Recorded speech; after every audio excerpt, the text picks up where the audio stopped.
recording it now, and I'm going to mute everyone.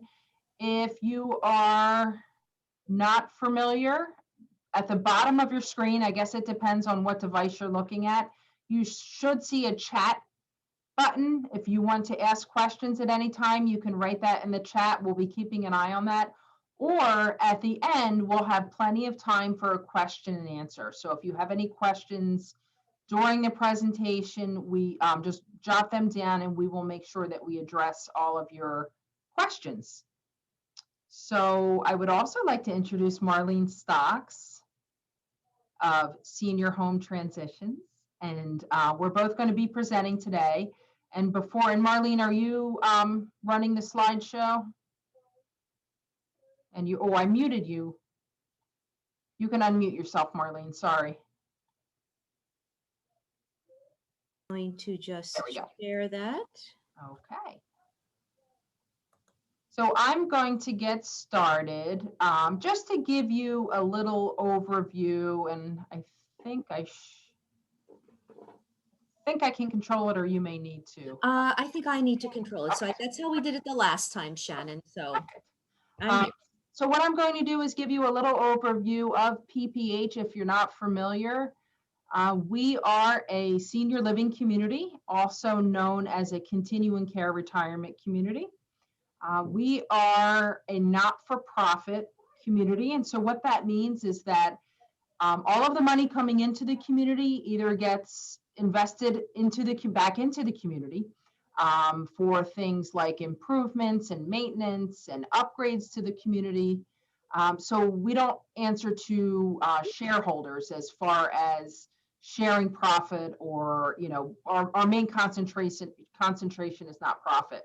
We have been around for 130 years. It's hard to believe. Way back when, in the late 1800s, Protestant ministers started the community to help care for their aging parishioners. Even though 130 years now in the future, we have no religious affiliation, we still kept the name, the Philadelphia Protestant Home. And our joke here is we have more Catholics than Protestants, but we have Jewish residents, we have residents that don't practice any religion. So we're open to all and offer a variety of religious services and programs. We're 62 years and older, so you have to be 62 or over to move in. And what makes PPH a continuing care retirement community is that when you move in, if you move into independent living, as you age and when and if you ever need more care or assistance, it's all here on the same campus. We're on about 13 acres. We're on the Lawndale section of the Northeast Philadelphia, but we have personal care, memory care, skilled nursing care. So everything is on the same campus, and that's one of the benefits of living in a community like this.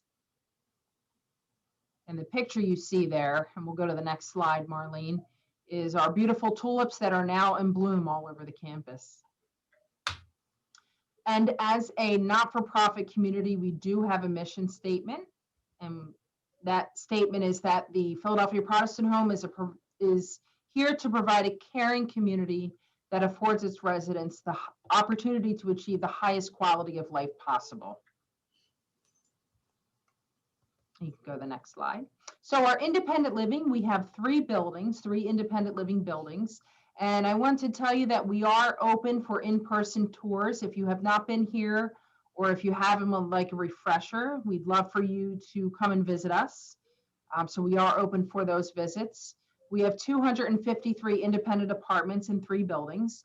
And we have a mix. We have studios, 1 bedrooms, 2 bedrooms, 11 different apartment styles, and 2 of our buildings feature apartments with patios or balconies. Next slide. So why do people move to a community? I've been doing this for 25 years. So this is my top 3 of why people choose to move to a community like PPH. And they're not necessarily in that order. Maybe your order is a little bit different. Social is a big factor. Especially we saw this in this past year when people needed to be quarantined, restaurants were closed. There were, a lot of things that you couldn't access. So social, even though our residents here, we have 500 residents in our community, even though they also had to observe all of the rules that we've all had to these past years, they still had each other. We still brought in services and markets, and they were still able to see people. So they still had, they still had a social life, even though we had to shut down some of our programs. No worry of upkeep of a home, and that's a big one for people. Worrying about the hot water heater going and the roof repair and the lawn maintenance and leaves and snow. And we actually had snow last year, a fair amount of snow, things like that people just get to a point where you don't want to have to worry about anymore. And peace of mind. Wouldn't that be nice if we all had peace of mind? But what we can promise here is that your future care, your safety and security are taken care of by us. So those are things you don't have to worry about. And a lot of people do. Most people have been through it with a loved one or parent where you've had to worry about their care and their safety. And I did see a question coming through, Mary. I'll make sure when I send that email that you have the contact information if you would like to schedule a visit. Our fitness and wellness program, and I like to highlight this, we have a lot of amenities and services here, but our fitness and wellness program is really, really a shining star because it allows residents to get out, to socialize, to feel better. And it's not, I always say, it's not just about, muscles and weights and working out like you're thinking about. Maybe it's a game of cornhole out in the courtyard, or a dance class or something like that, something fun. But they do a great job, our fitness and wellness team, not just overseeing our fitness facilities and our indoor pool, but also running other programs to keep people feeling well and active. All classes are included as a resident here, both our aquatic classes and land-based. It's included. You don't pay anything extra for it when you live here. And post-COVID, music to our ears, once we're back to semi-normal, when we do open our community again to outside visitors, we do offer memberships for people that don't live here through Silver Sneakers, Prime and Silver and Fit programs as well. The next slide. And this is a picture of our indoor heated pool. I don't know how. We have lots of cardio equipment, I don't know how you can see it. and then we also have two bowling lanes, which is fun. So when That's us. so I'm just gonna mute. Let's see. There we go. So that way, when we are open again to larger events, a lot of residents will either use the bowling lanes or you can have a family party there, which is fun. Next slide, Marlene. And services. So part of living here is not worrying about those, pesky upkeep and different tasks and chores that you have to do. Housekeeping and laundry services are available. Those aren't included in your monthly fee, but can be added. Scheduled transportation. So we have transportation that goes to local shopping venues, and most of our residents drive, but how nice is it to get on a bus and or a shuttle bus and get dropped off at the door and picked up at the door. But we also provide transportation to local physicians' offices. So maybe you have an appointment where you have to get your eyes dilated or an appointment where you cannot drive. We have a service that provides free transportation to those medical appointments. We have business services here, and that's one of the conveniences if you need to buy a book of stamps. We have a market. We have a gift shop, so you can buy your essentials. I always say the snow essentials, your milk, bread, and eggs. We have groundskeeping services, security, and fire detection.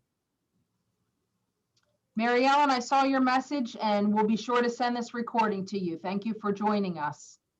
And then care when you need it. So as a continuing care community, we offer personal care, nursing care, memory care. So that, again, is one of the reasons why people feel so comfortable when they move in, is that as you age, all of us at some point, I don't care if you're 20 or 100, at some point, most, if not all of us, will need some help as we age. And that's really what a community like this is designed to do. You did it again. I don't know what happened. Thank you again. Bye.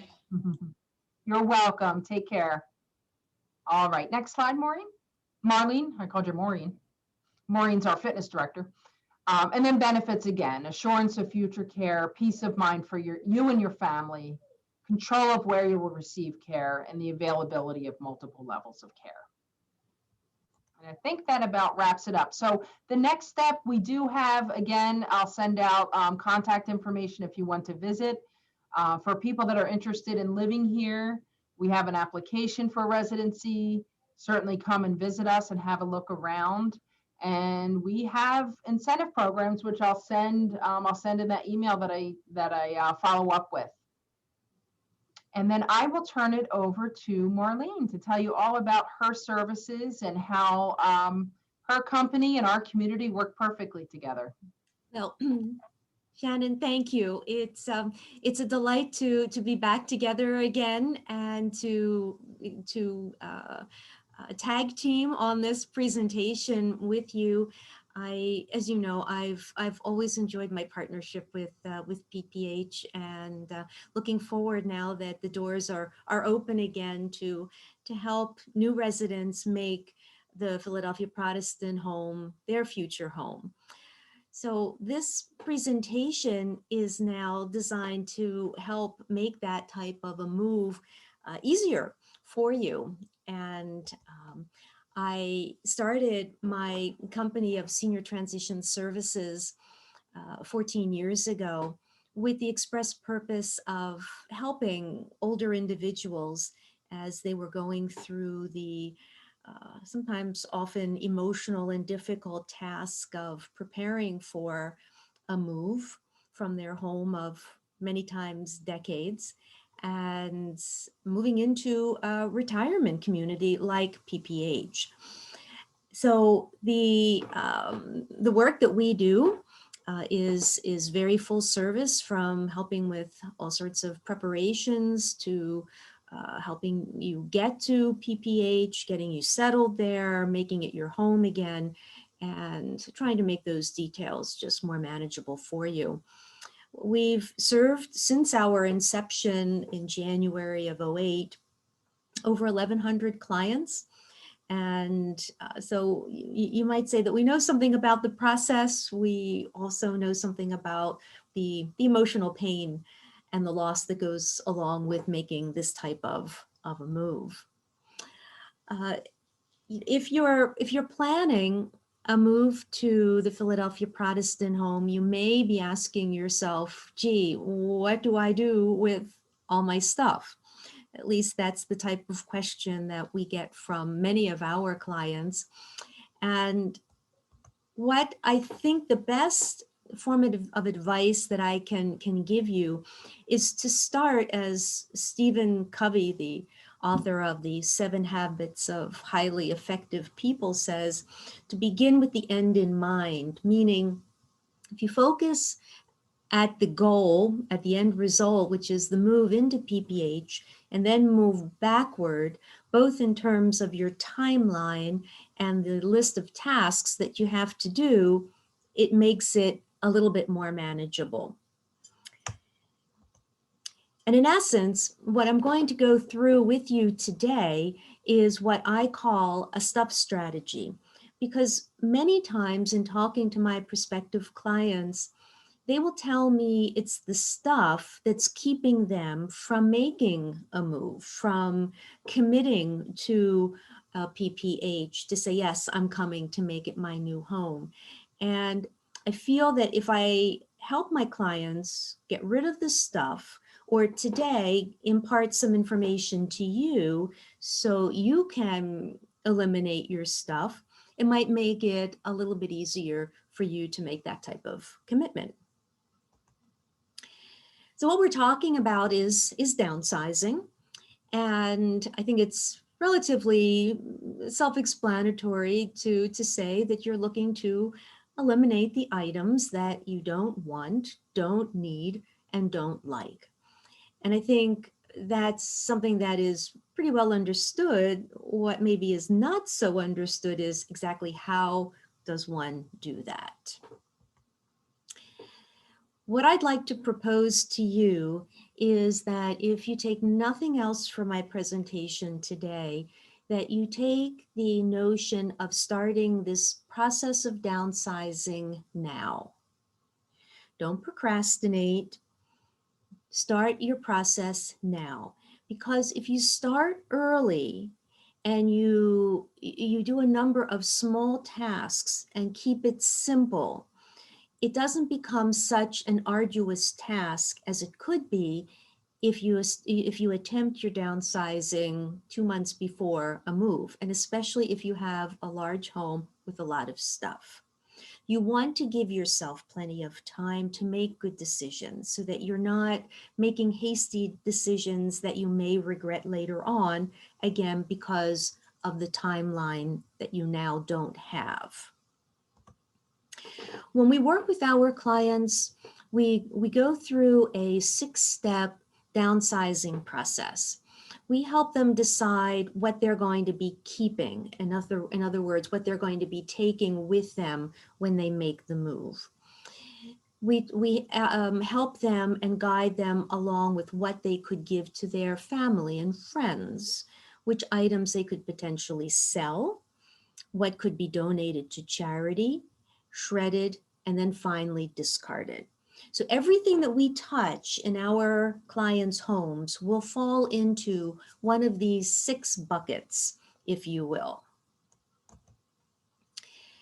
Now, the first one on the list, and that's really the most obvious one, is to identify the items that you're taking with you. What will you move and put into your new home at PPH? Now, most obviously, you're going to be taking clothing with you. You'll be taking furniture. You'll be taking kitchen items. You'll be taking special family mementos, decorative items, all the things that will make your home there very cozy and comfortable for you. When you start making those considerations of what you should be taking to your new home, you have to ask yourself what you anticipate your lifestyle to be like.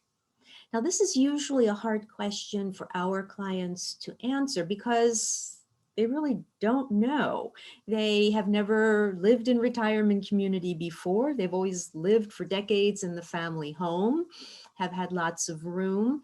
And so they may not be especially sure what that lifestyle will be like. And what we do is try to help them anticipate what it could be like, asking them questions. For example, gee, Mrs. Smith, will you be doing a lot of cooking when you go to PPH?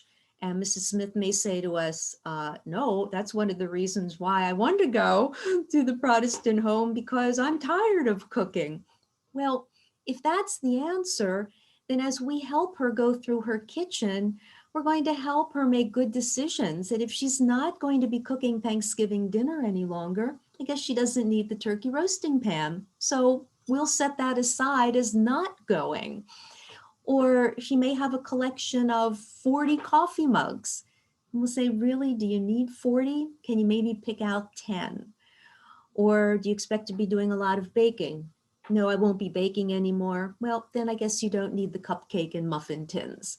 So these are the types of questions we ask our clients so that they can start anticipating how their new space will be used. Then along with that comes discussion around a floor plan, knowing exactly which pieces of furniture will go into the new apartment and if it will fit. We want to make sure that you do have room for a 92-inch sofa. And if you don't, might be a good idea if you didn't bring it, because what would you do with it? So you want to make sure that the furniture you're bringing with you will be functional and that it will fit, and it will look attractive, and that it will be safe also. And other things we ask our clients to consider is that of storage capacity. It's easy to say, oh, I'll just throw these things in a closet and I'll deal with it later. Well, you only have a finite amount of closet space, cabinet space. You want to make sure that what you're bringing really does add value to your living at PPH and not bring too much. So the key word here is to simplify. Once you've identified what you're bringing with you to PPH, now you really want to get into the heart of the downsizing decision making in terms of what you will do with the rest.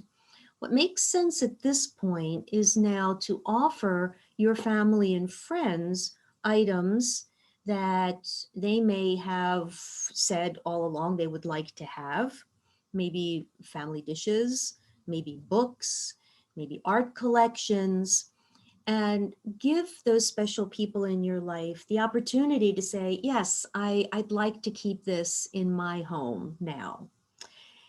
What is a nice way of making that transition of things to people that you like is to have a gifting party.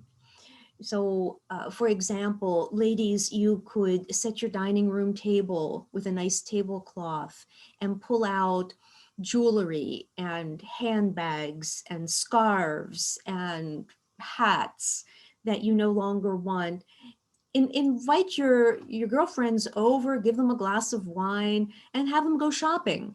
And it's fun to see that certain items that you've always loved will then go into the homes of people that you like and that you'll know that they'll cherish them. Gentlemen can do the same thing with their power tools or with their sporting equipment. So it's not something that's just destined to women, but it's fun. And it's a nice way for you to know that your things are going to be in the homes of people that you like and love. Now, as you ask your family primarily if they want anything from your home, furniture, artwork, books, dishes, whatever, you may encounter maybe not the most positive of responses. And you may hear, gee, mom, I don't need any of that stuff. I've got my own. Gee, mom, I don't have room for those things. Gee, mom, it's not my style. These are all usually the reasons that we hear of our clients' children not accepting things. And that is really something that is across the board a phenomenon nowadays, where we see more and more articles in the news media about the children not wanting their parents' things. So if you get that pushback from your children, you're not alone. But just know that it is prevalent and that we'll have to come up with some other alternatives if your children don't want those heirloom pieces that you find and hold so very dear. We often encounter in helping our clients an enormous supply of family photos, either photos, films, slides, and they take up quite a lot of space, either in boxes or in photo albums of trips and family gatherings. And thankfully for technology, we're able to convert and transfer older media into a new digital format. So you could take your slides or your old photos of 50, 60, 70 years ago, or film, and have them transferred onto a DVD. Now, there are lots of advantages for this. You certainly are able to eliminate a lot of the original media because you no longer need the albums and the slide carousels and the film reels because everything fits on the DVD. And then you can have it duplicated and have the DVD as a gift to members of your family. And then they have all the same legacy memories that you have. There are companies that specialize in that. I've used one, for example, in Feasterville that converted some old formats for me, and I was delighted with the end results. So it's food for thought for you to be able to pare down that volume into something that's very manageable. Once you've eliminated what you're going to give to your family, the next step that we suggest is that you potentially consider selling items of value. Now, I'm going to tell you, this is probably a little bit tricky because we sometimes encounter that our clients have more of an emotional attachment to their things and think that's what will fetch a lot of money, whereas the item really doesn't have a whole lot of financial value on the market. We're seeing more and more that of the items that had been valuable 5, 10, 15 years ago have very, very little value. And remember, if your children aren't accepting those items you'd like to give them, that's indicative of a lack of market. So when you go to try to sell those items, you're following that entire trend of knowing that there's a lot of supply and very little demand for formal dining room sets and formal dishes and stemware and linens and brown furniture, all the things that younger generations just have no interest in because it's just too much work. It's too busy. So if you are going to go the selling route, obviously, look for vendors who are very reputable, have a solid reputation in the community, and have a good track record. You might start by having the items that you're looking to sell be appraised. Now, PPH does work with a personal property appraiser, and he would come to you and look over your things for a fee and be able to educate you in terms of, gee, is this really worth trying to sell? And you may be surprised. The things that you think may have value may not. And likewise, the things that you think could just be thrown away may have value. So it's buying education to see how you should proceed with selling or not selling these items. And then there are a number of opportunities and ways to actually sell your items. Do you want to go through auction or antique dealers or consignment shops or eBay, or use online tools like Facebook Marketplace or Craigslist? And then there's always the conventional garage sale. All of them have pluses and minuses, advantages and disadvantages associated to them. I think my best advice to you here is to have low expectation of what your actual return might be, only because of the way the market is. And if you go into this process thinking you may not make a lot and you make a little bit more, well, then you're ahead of the game. Where we do a lot of work in the downsizing process is here in this category. The whole notion of donating, repurposing, recycling items in the household that will not be moved, cannot be given to your family, cannot be sold, but still are good. They still have value to them. And we box up a lot of these items and donate them to local thrift stores or other organizations that will accept them. My clients feel very good once they know that their items are going to be shared with someone else that can use them, that they won't necessarily land up in some waste management site, and that they're helping Mother Earth and that they're helping the community. So we box things up, and you can do the same thing too, and take them to any number of thrift stores. We prefer to work with thrift stores that will come to our clients' homes, like Holy Redeemer Thrift and Habitat and other organizations that will help you take those items as a donation, get them out of your property, get a tax receipt from them, and feel good that you're helping other people who may not have the means to go to a Raymore and Flanagan and buy a new kitchen table, but your kitchen table would serve them very well. So that's what you're doing to help others, sort of pay it forward, if you will. I know there's there used to be the Beehive on Rising Sun Avenue. I'm not really sure if that's still there or not. Shannon, I don't know if you know that or not, but that used to be a local resource to to take things to them and be able to let them have a home in somebody else's home. I'm not sure, but I can check. Okay, I should know that, but I just thought I wondered if you knew. I sort of thought that maybe they were going out of business or maybe even moving, but it's close enough to PPH to I be. just heard that it is closed permanently. Ah, there you go. There you go. Okay, that's why I haven't seen much print about it. Okay, thank you, whoever offered that Thank you, information. Mary. Thank you, Mary.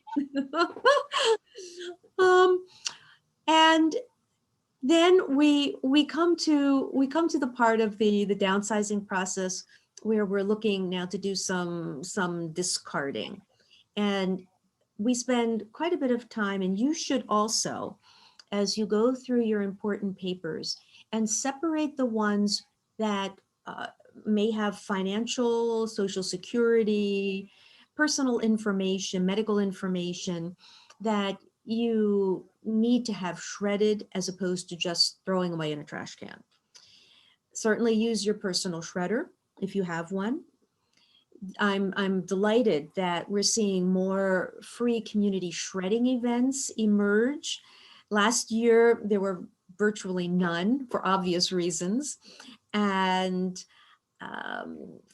if you have a lot of volume, and maybe you had a home office, or maybe you're a retired attorney or physician and you have patient or client files in your home, it might be beneficial to have a mobile shredding company come and pick up those items from you and have them just destructed right in your driveway, and they'll give you a certificate of destruction as evidence of that.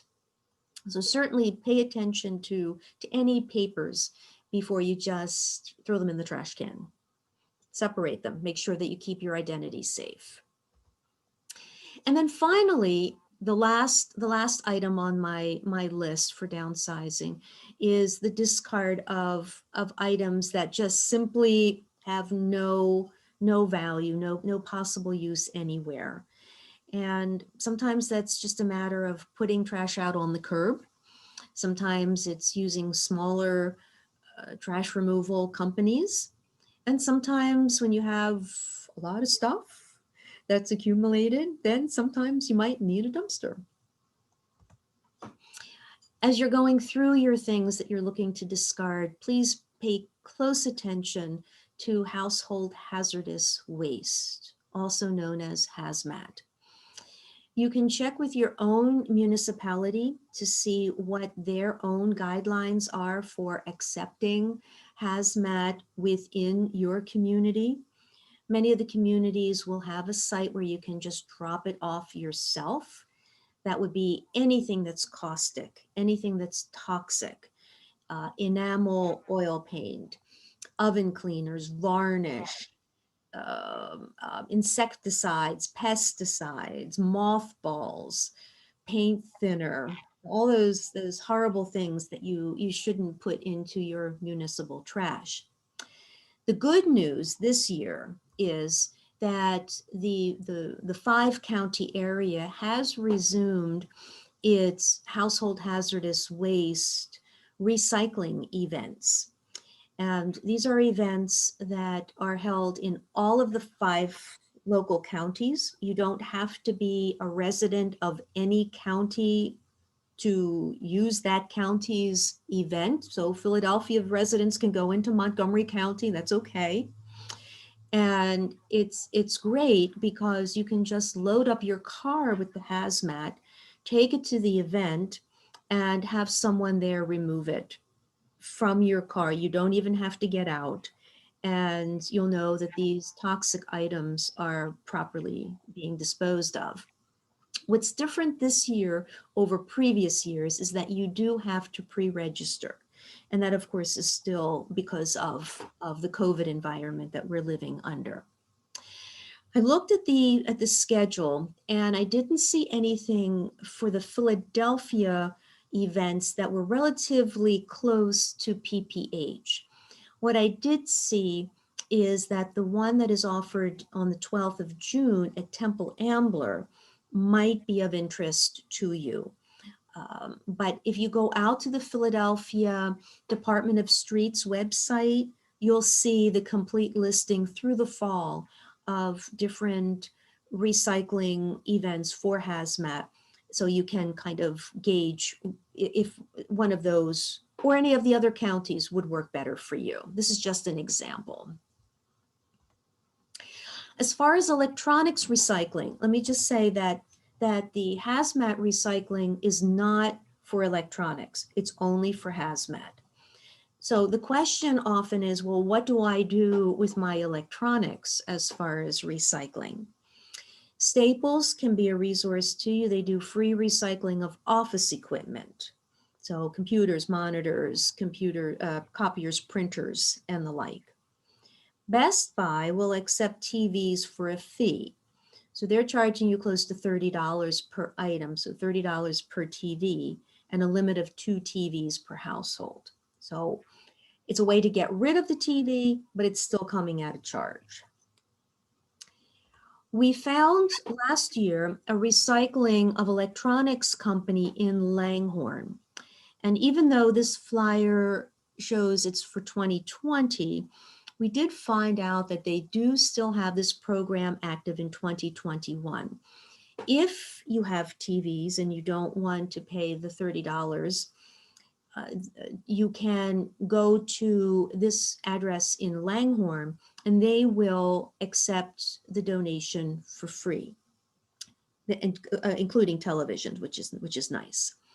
Again, if this is too far, check your local municipality. Sometimes the municipalities have a drop-off spot where those items then can be left at no charge, but it varies from municipality to municipality. I'm delighted that PICO continues to offer its recycling program for refrigerator and freezer recycling. And not only will they come free of charge to remove the item, they will give you a $75 rebate for it, which is nice. And you just have to make sure that it is in working order, which means it has to stay plugged in until the PICO team comes and removes it. And then lastly, what we often find in our final stages of clean out will be a lot of prescription medications, either not needed or expired. And there are 2 ways that you can dispose of them. According to the website, the government websites, you can put your medications in a resealable container, like a Ziploc bag, and put used coffee grounds in the bag or kitty litter. If it's used coffee grounds, the moisture from the coffee grounds will start to disintegrate the pills. You can then seal the bag or seal the container and throw it away in your normal household trash. Do not flush. That's the key here. You don't want to flush these tablets down the drain or down the toilet. There are also take-back programs at local pharmacies and police stations. So if you prefer to just take those prescription meds to a destination, then check out a local pharmacy or police station. So in coming to a close and in trying to give you a summary, again, my advice is that even if you are not moving anytime soon, do start the downsizing process now. Give yourself plenty of time to do small tasks. Start small and accumulate those successes that will make you feel good and motivate you to do even more. And give yourself plenty of time to make good decisions. Because there are things that you may touch that you haven't seen in decades. You may find a shoebox full of cards or love letters that you just need to go through and read and cry about and laugh about. It's not something that you want to rush. So again, allow yourself the time to make some good decisions. And then just in closing, if you find that the task is too overwhelming and you need some extra help, or the timeline is getting short, give us a call. be happy to come out and talk to you. We always offer an initial no charge consultation to let you know what our services are all about and how we can help you, and get you closer to being able to feel good about preparing for that move to PPH and making that your new home.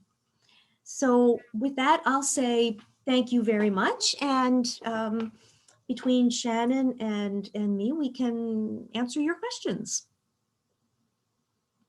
Great, thank you so much, Marlene. Thank you. That's really helpful even for me, and I'm not moving right now. You're not moving to PPH? No, I don't think so. But definitely, I think we can all use, I think especially during this past year, a lot of people have been cleaning out and organizing and getting rid of. So it's definitely helpful in any stage that you're in, but especially obviously as you're possibly preparing for a move. You know, Shannon, in the early parts of the pandemic last year, in that March, April timeframe, that's very true. We had a hard time getting our thrift store contacts to come to homes because they were so busy accommodating other residents that were doing the exact same thing. They were home, they were cleaning out the closets and making good use of the time. So you know, it was a little bit touch and go, but we did get them to take care of our needs too. I just actually, Mary C., if you don't mind, I'm going to share with anyone for disposing of electronics. We're going to put that in the chat, and I'll also follow up. There is a group, and it's called PAR Recycle Works. They're located in Germantown. Mary and everyone else, we just had them here to speak to our residents, and we streamed it live as part of our Earth Day, Earth Month programming. And it's actually from what I understand, former prisoners looking to reacclimate into society, and this group actually helps disassemble electronics. You worry about getting your data off of electronics, so they do really great work. So I just shared that information. Oh, good. And you can also Google it. I'll send the website attachment. But we just had a very, very nice presentation from that group here I think it was late last week. So thank you for that information. It was the first I'd heard of it. Thank you. Thanks for sharing that. Are there any, you know what I'll do? It will help if I unmute everyone. So I will, let's see. I think everyone, if you want, you can unmute yourselves if you have any questions. Are there any other questions or comments or? Go ahead. I don't have anything. Yes, you do. Mary C? Yes, I was just wondering what the mile radius was for transportation services. Sure. So our great question. So at PPH, we do offer transportation at no charge. So the regular grocery store, we do our local Rite Aid. That's pretty local, within 5 miles. And then we have a certain radius for specialists. So I would say that's a good 7 to 10 miles. And we have different groups that we do transportation to at no charge. If it's out of our radius, usually what we do is, we have residents or prospective residents let us know what specialists they may see. We do have physicians here. We have a Temple group here that sees residents, but if you need transportation, if it is out of our radius, then it's a nominal charge. We can still provide that transportation, but it's probably Thank about you. a 7 to 10 mile radius, I'd say. Okay. Any other questions? Hi, my name is Daniel Paramore. Me and Vanessa, we trying to move into your place. Great. We would like to, make arrangements to come visit, to walk around, to see what's going on there. That sounds great. And your name is Daniel? Daniel and Vanessa Paramore. Daniel and Vanessa. Okay. So I have your email address since you signed up. So what I'll do is I'll contact you. And we'll set up a time for you to visit. All right. That Okay. sounds good. Great. Yeah, that sounds good. Good. Yeah, we'd love to show you around. Okay. You have anything to say, honey? This just seems like it's gonna be a while before I get all this stuff out of here. I got a lot of stuff. Sounds like you need Marlene. Oh, Now, God. you listened, you can do a lot of this yourself. Just start Yeah. small. Don't get yourself too overburdened. Do a little bit all the time. You can do it. Okay.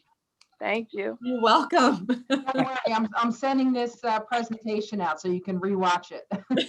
Okay. Get so motivated. That'd be great. Yeah.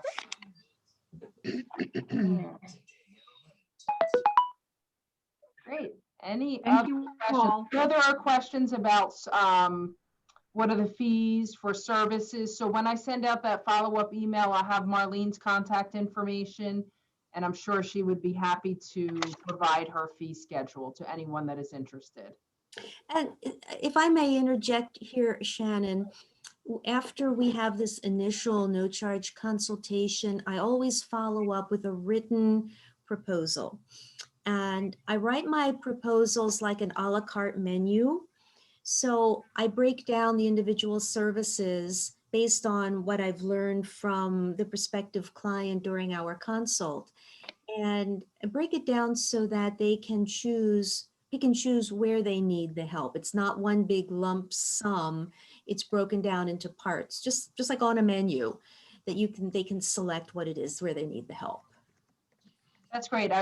That's very helpful because I'm sure there are people that don't want every service Right. that you have to offer and maybe just need help in one area and would prefer to do, other tasks. So that's great that you have those options. Correct.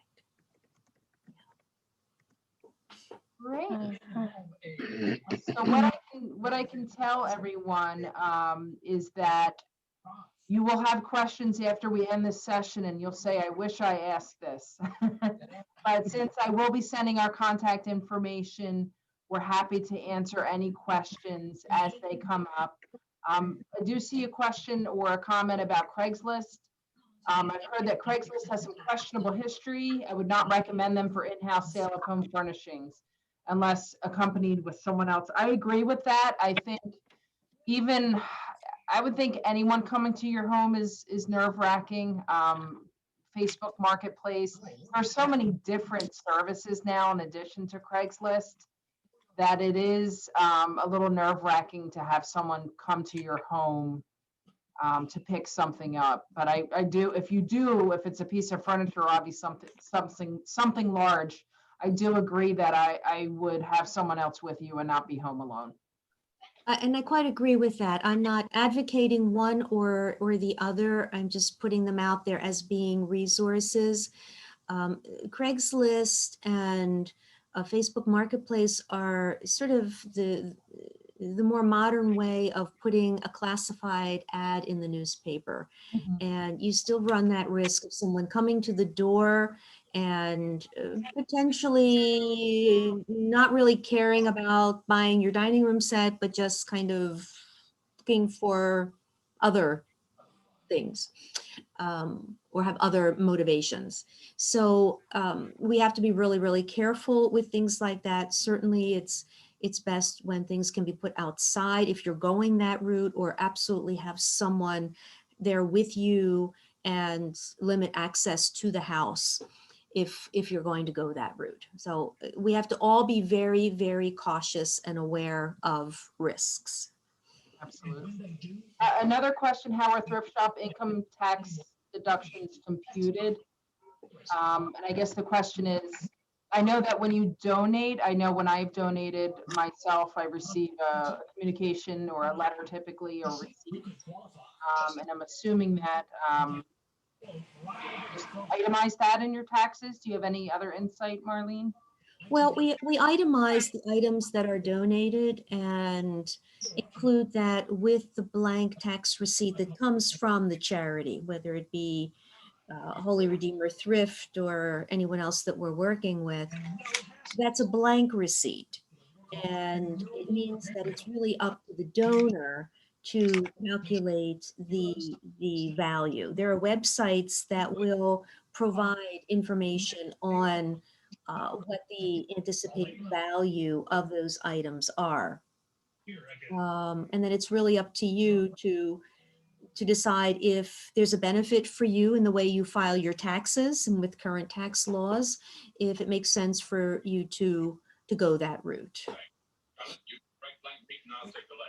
Yeah, I just sent a message to everyone from Mary C. Facebook has various neighborhood blogs, which a person needs to request to be a member. If you are on Facebook, I know that my town, I live in a little town in South Jersey. In my little town has 3 separate Facebook pages. The neighbors page, this page. Sometimes that is a great place because they're closed groups, meaning that just not anyone in the general public looking to look for ulterior motives. They have to be approved and pretty much prove that they live in the neighborhood. You have to answer questions. So that's usually a much safer place where I know my local town pages, they have curb alerts, a curb alert at this address, and it's, it could be a dresser, it could be, what do they call it, the little baby bouncers, where they're giving things away, or if someone's looking for something, someone was just looking for a baby gate. So those are great. Baby not included. Yeah, baby not included, exactly. Baby to babysit, but that's a great point. If you're on Facebook, look for your local town pages. I can guarantee someone will have started one, and that's a safer place where it's typically people that live in your neighborhood, and you could, that could be very effective as far as selling, or if you just want to give something away. My coworker did something similar, Shannon. She looked it up as a pay it forward page, and I think that's fueled by Facebook also. She lives in Abington, and she had a drum set that she wanted to give away, and she used that vehicle. She had the drum set in the garage. She posted it, and she said within a couple of minutes she had like 3 hits. Right. And a woman came and with her young son, and the son was just so overjoyed to see the drum set that it was like a weepy moment for everybody. My colleague helped put the stuff in the car. The boy was thrilled, the mother was thrilled, my colleague was thrilled, and the whole transaction took just a few minutes, but it was outdoors. It was in a garage, and it was through Abington Township. That's great. The only people that weren't thrilled were the little boy's neighbors now. Beg your pardon? The little boy's neighbors that have to listen to the drum set. Oh, yeah. Well, that's probably not of my colleague's concern. No, that's a great story and a great example of, and I see that all the time on my neighborhood pages. So that's another great vehicle. Yeah. So, thank you. Great. Well, if there are no other questions, I want to thank everyone so much. I'm glad today was a windy day. We got you out of the wind for a little while. Chilly, windy day, but great information, Marlene. For those that are interested in visiting, I will be in touch. And as I said, I will send out a follow-up email, and you will definitely have questions when we're all done. So we'll be happy, both Marlene and I will be happy to answer any questions that you have. And I hope this leaves you feeling a little motivated. Okay, thank you. Spring cleaning. Thank you, everyone, so much. My All right, thanks then. also. Thank you. Thank you. Take care. Okay, Bye-bye. bye.